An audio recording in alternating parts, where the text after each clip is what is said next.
उन आँखों की कथा। बहुत दिन हो गए कहानियाँ लिखे, उसमें भी सेक्स की कथा लिखे लगभग 25 साल हो गए। उन दिनों चलम, चौडेश्वरी देवी, धनिकोंडा, मैं इस प्रकार की कहानियाँ खूब लिखा करते थे। उससे पहले चलम और कोडवट्टगंटी कुछ कुछ इस प्रकार की कहानियाँ लिख चुके थे। उसके बाद कुटुम्बराव इस मार्ग को छोड़कर दूसरे मार्ग पर चले गए। हम भी धीरे धीरे भटकते चले गए। ये सब आपके सामने पेश करने का एक कारण भी है। लगभग 25 साल के बाद सेक्स की कहानी लिखने की मुझे क्यों सभी आज के मार्केट में उसकी अधिक मांग या मुझ पर स्वयं मेरी परीक्षा। सामान्यतः सेक्स कहानियों में लड़का प्रधान नहीं होता, लड़की ही प्रधान होती है। लड़की का खूबसूरत होना जरूरी है, उस खूबसूरती का मन भर वर्णन करना जरूरी है। हमारे प्राचीन कवियों ने प्रबंध काव्यों में या अन्य काव्यों में जिस प्रकार नक्शिक वर्णन किया है, उसी प्रकार का वर्णन होना चाहिए। छंदों में किया गया वर्णन कुछ की समझ में आता है, कुछ की समझ में नहीं आता। वो पद्य की लय, गति, अलंकार आदि पर ज्यादा निर्भर करता है। हमारे सभी महाकवियों ने यही काम किया है। किसी भी नायिका के अंगांग वर्णन को छोड़ा नहीं।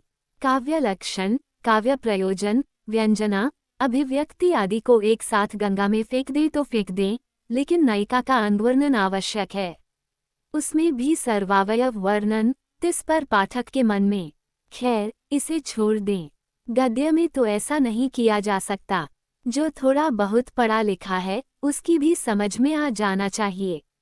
ऐसा कुछ नहीं कहना होता जो उनकी समझ में न आए, अथवा कहना भी चाहे तो उसी भाषा में कहना होगा जो उसकी समझ में आए। पढ़ते ही पाठक को पगला जाना चाहिए, दोबारा तिबारा पने के लिए वह लालायित हो जाए। ऐसी ही कहानियाँ पत्रिकाएं छापती हैं।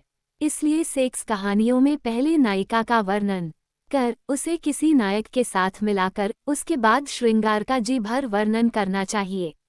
ये है रीति सेक्स कहानियों की। नायिका के सौंदर्य वर्णन को आंखों से शुरू करना हमारी परिपाटी है। मैं भी उसी परंपरा का अनुसरण कर रहा हूँ। सुनिए, उस नायिका की आंखें।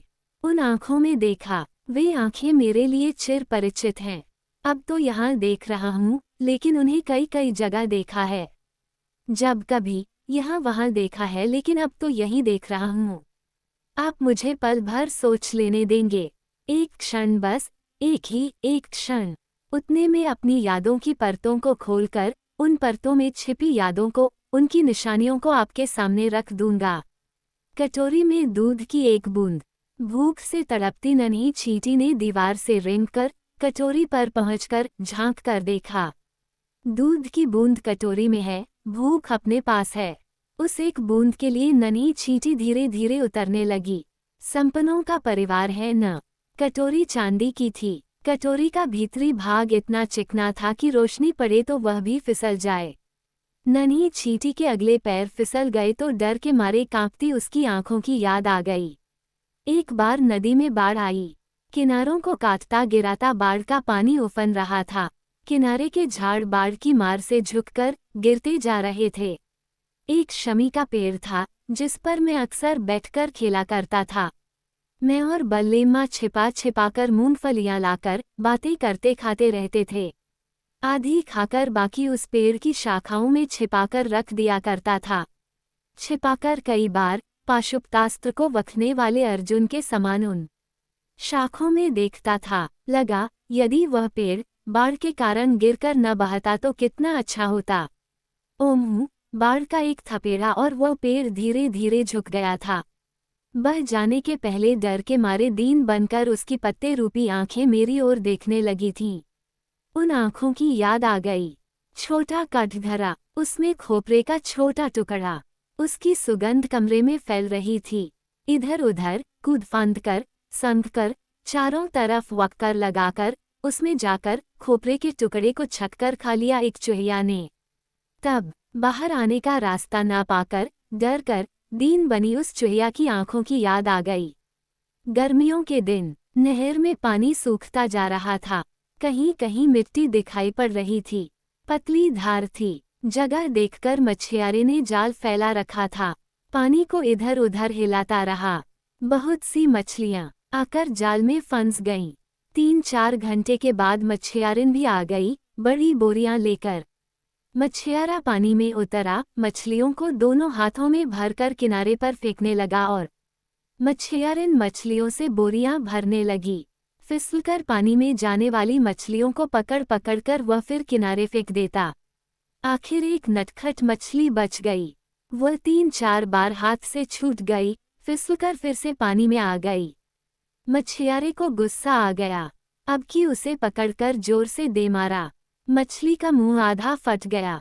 फिर भी सारी ताकत बटोरकर उसने शरीर को हिलाने का प्रयत्न किया। अपने प्रयास में असफल मछली की दीन आंखों की याद आ गई। इसी तरह छिपकली की दबोच में आने वाले तिलचट्टे की आंखें, जाल में फंसकर छटपटाने वाले खरगोश की आंखें। उफ! अंगारों सी मुस्कान लिए जानकी की वे आंखें। 6 बज चुके थे। दफ्तर के सभी लोग जा चुके थे, लेकिन अफसर अभी नहीं गया था। उसके जाने तक जानकी को छुट्टी नहीं। जानकी की नौकरी उसकी इच्छा पर निर्भर है। उसकी इच्छा जानकी के शरीर पर। इससे बदतर नौकरियों के लिए जानकी अपने किए प्रयत्नों को भूल नहीं सकी। कभी कभी वह सोचती माता पिता ने सोच समझकर ही यह नाम रखा होगा। उस जानकी के समान जीवन कांटों की सेज बन गया। उसकी डिग्रियां, अक्ल, फुर्ती ये उसका पेट नहीं भर सकी। इन योग्यताओं की किसी को जरूरत नहीं थी। उन्हें जरूरत थी उसकी देह की। जब योग्यताओं की जरूरत नहीं थी, तो जिस योग्यता को लोग चाह रहे थे, जानकी ने उसी से काम लेने का निश्चय किया। ऐसा निश्चय करने के लिए जानकी ने कई दिन सोच विचार में बिताए। सोच सोचकर थक गई, लेकिन कोई रास्ता नहीं मिला। शादी भी हो गई होती तो वह ये सब कुछ देख लेता, लेकिन एक मर्द को खरीदने की बिसात जानकी के पिता में नहीं थी। नौकरी करने वाली लड़की के लिए भी यह समस्या होती है, लेकिन इतनी विकट नहीं। जानकी ने नौकरी का शिकार शुरू किया। अब नौकरी ही जानकी का शिकार खेलने लगी। इस कार्यक्रम में जानकी बुरी तरह थक गई। किसी तरह इस नौकरी को प्राप्त किया। 1 महीने भर के लिए टेम्परेरी की शर्त पर। आज 30 दिन पूरे हो जाते हैं। आज अंतिम रिपोर्ट हेड ऑफिस जाएगी। भविष्य जानकी की आंखों के सामने धुंधला सा दिखाई दिया। अपना सुख अपनी शादी पर, शादी नौकरी पर, नौकरी इस अंतिम रिपोर्ट पर आधारित है। ये रिपोर्ट अफसर की इच्छा पर, उसकी इच्छा देह पर, जवानी पर। जानकी को पसीना छूट आया। उसने आंचल से मुंह पोंछ लिया, गला पोंछ लिया। भीतर से आग, आंच, भाप छूट रही थी। अपने को बहुत संभालने पर भी जानकी शांति से बैठ नहीं सकी। 7 बज गए। सारा दफ्तर सुनसान। दूर पर पुराने फैन के चलने की आवाज, घड़ी के चलने की आवाज। इतने में स्प्रिंग डोर खुला। नर्म बूटों की आवाज नजदीक आकर रुक गई। जानकी ने सिर उठाकर देखा। सामने अफसर, उसके हाथ में एक लिफाफा। उस पर हेड ऑफिस का पता। उसके भीतर एक और लिफाफा। उस पर गोपनीय लाल स्याही से 2 टाइप किए हुए कागज। उन कागजों को छोटे लिफाफे में जाना है और छोटे लिफाफे को बड़े में। उस बड़े लिफाफे को डाकघर तक जाने के लिए अफसर जहां बुलाए वहां जाना होगा। जानकी ने सोचा जाऊं या नहीं। पल भर के बाद उसने मुस्कुराया। वह मुस्कान जैसे अगारों से निकल रही थी। मुस्कुराकर देखने वाली जानकी की वे आंखें। क्षमा कीजिए, वादा किया था, सेक्स की कथा सुनाऊंगा। सोचा था कि नायिका का नक्शिख वर्णन कर आपको आकृष्ट कर लूंगा। ऐसा सोचकर परंपरा के अनुसार आंखों के वर्णन से शुरू करना चाहा, लेकिन हुआ कुछ और। एक नई कथा की शुरुआत।